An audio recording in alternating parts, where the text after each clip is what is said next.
Hello once again, witchy people. Another video on the Thoughts for New Witches series that I'm doing. And today, rather appropriately, I wanted to talk jewellery. So,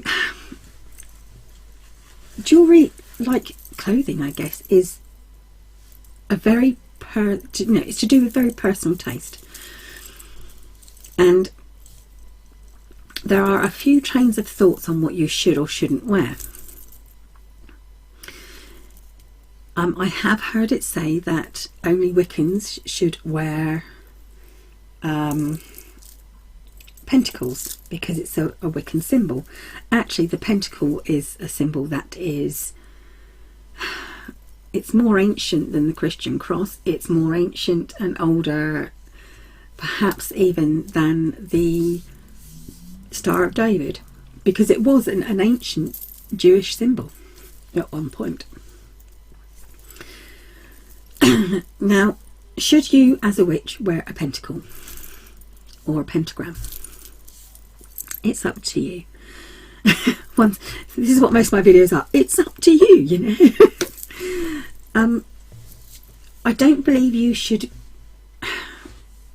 be bullied or cowered into feeling like you should outwardly show your religion, faith or beliefs. So if it makes you uncomfortable to wear a pentacle or a pentagram or another symbol that may show to the outside world and to people who look at you that you are a pagan or a witch, then don't wear it. But if it does make you feel uncomfortable, that's okay. Some people aren't ready to share their beliefs with others, and that's fine.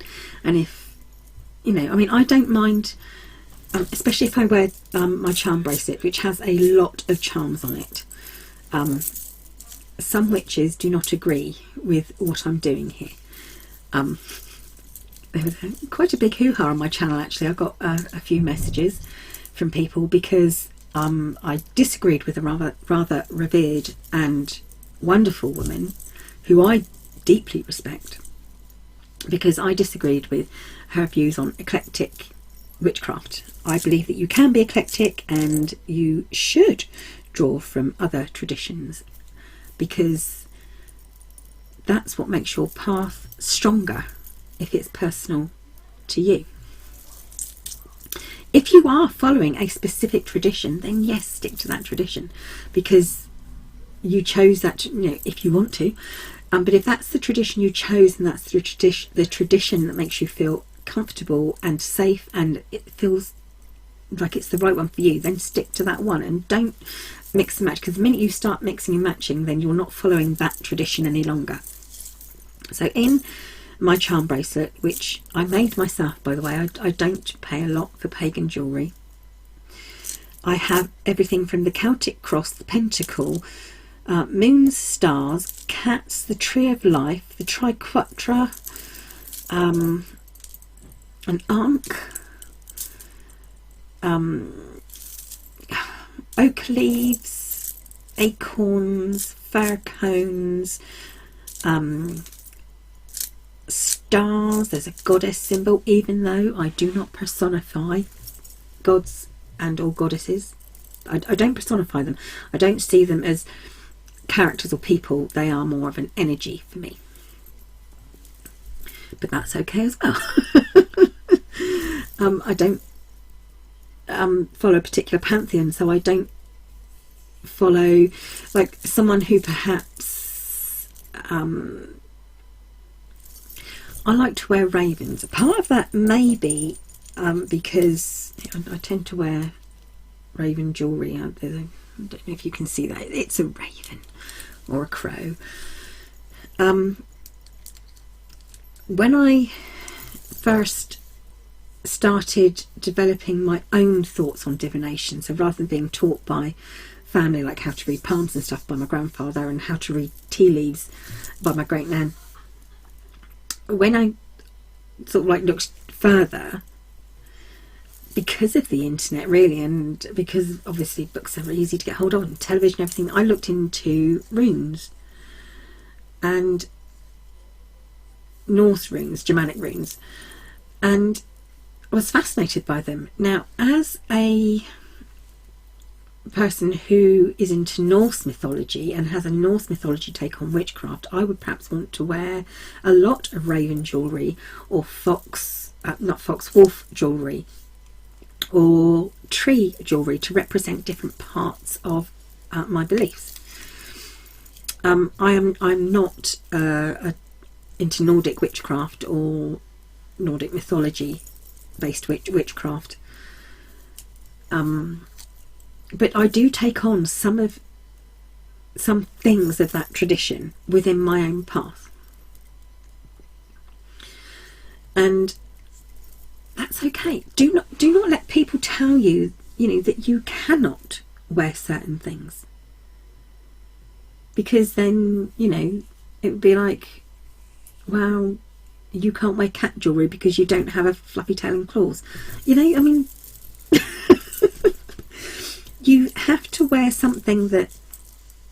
You don't have to wear anything, but I think it's nice if you wear something that kind of melds with your path. Being a hedge witch, I wear a lot of... I have a beautiful charm bracelet which has a representation. It's called the Hedge Witch full moon charm bracelet, and it has a representation of each of the moons in the Hedge Witch calendar, which obviously we have all the full moons, but we may call them something slightly different to others. So I think like November is the blood moon, things like that. So when I don't often wear my moon bracelet because I'm always afraid of losing something off it. Because the minute you wear something with a lot of charms on it, you're bound to start getting caught. But when I do wear this, I always have people from all sorts of walks of life. I mean, I was in the hospital and I had this on, and one of the nurses said, "I love your charm bracelet. What does this symbol mean? I think it's beautiful." And I love that people asked me. But that's because I'm comfortable answering that question most of the time. If perhaps I felt a bit uncomfortable, I wouldn't wear it. For instance, I used to go to a craft club that was held in a church hall, and it was run by Christians. I didn't wear a lot of pentacles or outwardly pagan like jewellery, because I didn't want to upset others, and I didn't want them asking me in this Christian church, Baptist church, about my witchcraft beliefs, because I think it would have made us both feel comfortable, the Christians there and myself. Not all of them. One of them was my mother, who is quite happy that... Well, she's not happy I'm not a Christian, but it doesn't bother her that I'm different, and she will quite happily tell people that I'm a witch, and she's not upset by it. So it very much depends on how you want to be perceived. Do you want to outwardly be perceived as a pagan or a witch? Do you want to be...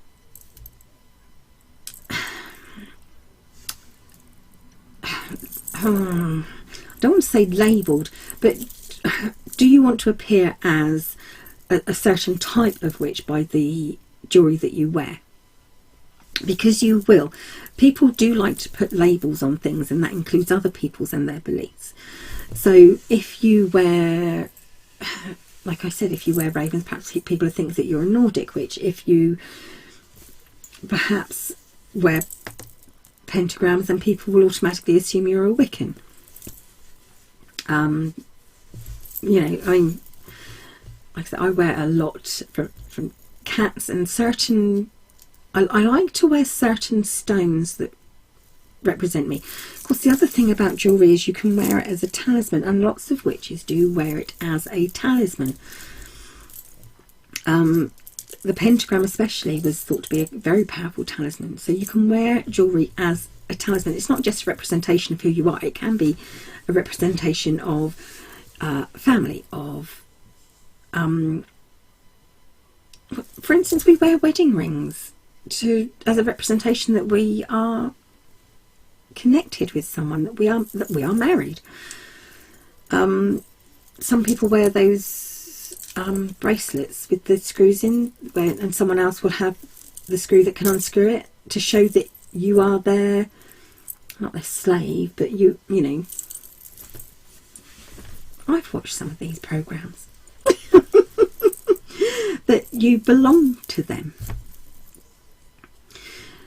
So there are many reasons why we wear jewellery, but specifically pagan jewellery, I think it depends on, like I said, on what you want people to ask you, how you want people to label you. It's not even how you want them to perceive you, because they will label you.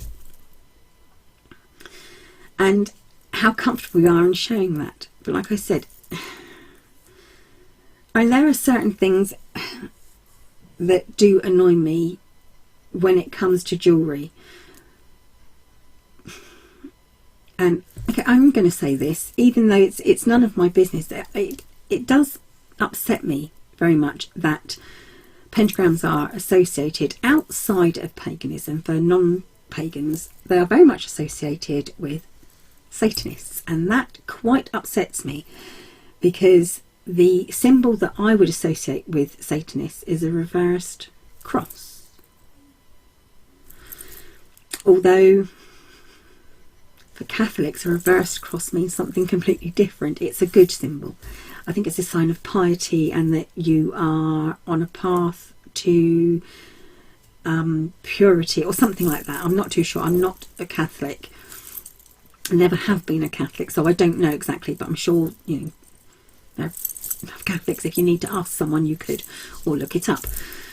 So yes, I have opinions, but and I have known a couple of Satanists, and they have worn pentagrams, and I haven't called them up on it, because that's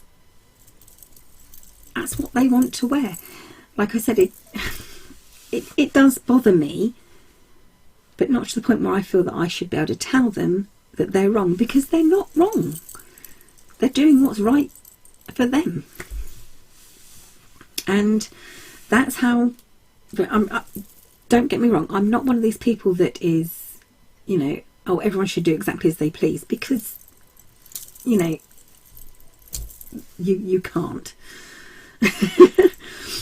But to a certain extent, I think you have to respect other people enough to let them do and say as they want within a certain parameter. Like I said, jewellery, it is very personal. It is whether you want to show it off or not. Don't let someone say that because you're rich you have to wear a pentacle or a pentagram, or because you follow a certain tradition you must wear something or you must not wear something. You wear what you feel represents you as a witch. If you want to wear something, a piece of jewellery that represents you and your path. It is nice if you can... If you do wear certain jewellery and you do think you have an affinity with a certain symbol or a certain sign, and you choose to wear that as a piece of jewellery, find out what it means within other religions, traditions, belief systems, so that in that way you may find that, you know, this is why you have an affinity with a certain symbol. So definitely, yeah, look into it and find out what it means to others, because that way, if someone says to you, you are offending me by wearing such and such, you can explain to them why they shouldn't be offended, because you're doing it as a way to honour the symbol and what it means within your own path. There you go. A few thoughts on jewellery and why you should wear what you think is right. So there you go. Thank you once again for watching, witchy people. I'll be back very soon. Bye for now.